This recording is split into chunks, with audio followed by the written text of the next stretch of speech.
Salam alaikum. Merci de me rejoindre pour cette nouvelle vidéo. La dernière partie de la première vidéo portait sur la relation entre la période et la longueur d'onde, lambda égale à V fois T. Maintenant, on va parler de l'analyse dimensionnelle de cette relation. Donc, il faut faire attention ici parce que on va rencontrer beaucoup l'analyse dimensionnelle dans plusieurs cours cette année. Alors, c'est quoi d'abord l'analyse dimensionnelle? Avant de parler de ça, commençons par mettre une distinction entre les dimensions et les unités. D'accord? Parce que en général, il y a une différence entre les unités et les dimensions. Alors, une dimension, c'est une mesure d'une variable physique sans valeur numérique. Il n'y a pas de valeur numérique. Lorsque je parle de dimension, il n'y a pas de valeur numérique. Tandis qu'une unité, c'est un moyen d'attribuer un nombre ou une mesure à cette dimension. D'accord? Donc, pour comprendre, on va, comme d'habitude, prendre un exemple. Alors, nous avons ici un segment AB. Supposons que la distance entre A et B, c'est D. Alors, si je veux maintenant mesurer la distance entre A et B, je vais mesurer tout simplement la longueur du segment AB. On dit dans ce cas que la distance D a la dimension d'une longueur. Et mathématiquement, pour écrire ça, on utilise ce qu'on appelle l'équation aux dimensions. Donc, si cette équation-là, je vais mettre D entre crochets. Donc, la dimension de D est égale à une longueur. On dit que D a la dimension d'une longueur, ou bien on dit que D est homogène à une longueur. Et lorsqu'on parle des nombres à attribuer à cette grandeur, on parle maintenant des unités. Par exemple, supposons que la distance entre A et B, c'est 5 mètres. Donc le mètre, c'est l'unité associée donc, à la longueur ou à une distance, d'accord? Et observez que lorsque je parle de l'unité, il y a une valeur numérique. Mais lorsque je parle des dimensions, donc je ne peux pas dire 5 longueurs, d'accord? C'est 5 mètres. Donc les valeurs numériques, elles sont toujours associées à des unités. Il existe aussi ce qu'on appelle donc les grandeurs de base. La longueur, donc c'est une grandeur de base. Il existe au total 7 grandeurs de base. Et on dit aussi donc 7 dimensions de base. Je les regroupées donc dans ce tableau. Il y a la longueur, la masse, le temps, l'intensité électrique, la température, l'intensité lumineuse et la quantité de matière. Donc en mécanique, souvent on rencontre ces 3 grandeurs de base, donc la longueur, la masse et le temps. Donc on va s'intéresser à ces 3 grandeurs. Donc leur dimension est notée ici par ces lettres-là. Donc pour la longueur, nous avons grand L, pour la masse, nous avons grand M, et pour le temps, nous avons grand T. Et voilà donc les unités associées à ces 3 grandeurs de base que vous connaissez. Donc le mètre pour la longueur, le kilogramme pour la masse et la seconde pour le temps. Donc pour les grandeurs que vous ne voyez pas ici dans ce tableau, leur dimension, elle s'écrit en fonction de ces dimensions que vous voyez ici. D'accord? Donc toutes les grandeurs physiques que l'on peut mesurer, ils s'expriment en fonction de ces 7 grandeurs de base ou 7 dimensions de base. Pour comprendre ce que je viens de dire, considérons un exemple, l'exemple donc d'une grandeur qui n'existe pas dans ce tableau, et on va donc chercher sa dimension en fonction des dimensions de base. Et considérons par exemple la vitesse linéaire.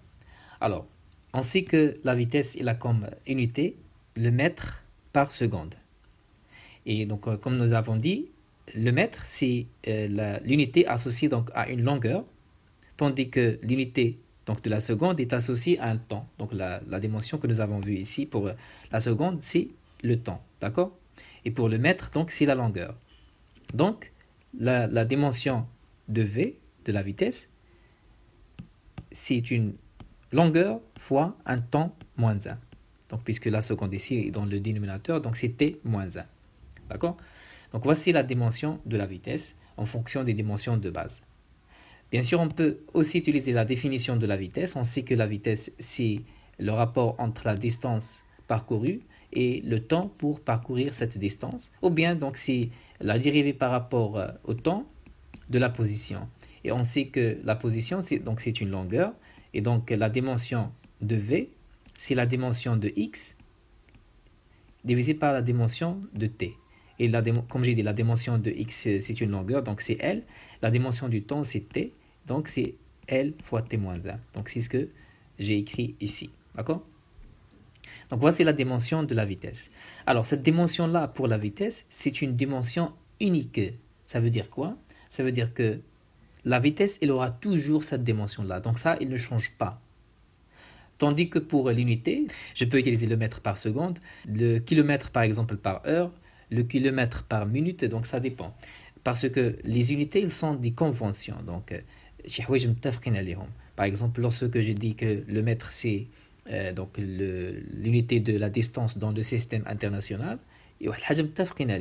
ولكن نقدر نستعمل kilomètre par heure, kilomètre par minute. Mais les dimensions, donc, elles sont fixes. D'accord? La dimension de la vitesse, c'est toujours une longueur fois un temps moins 1.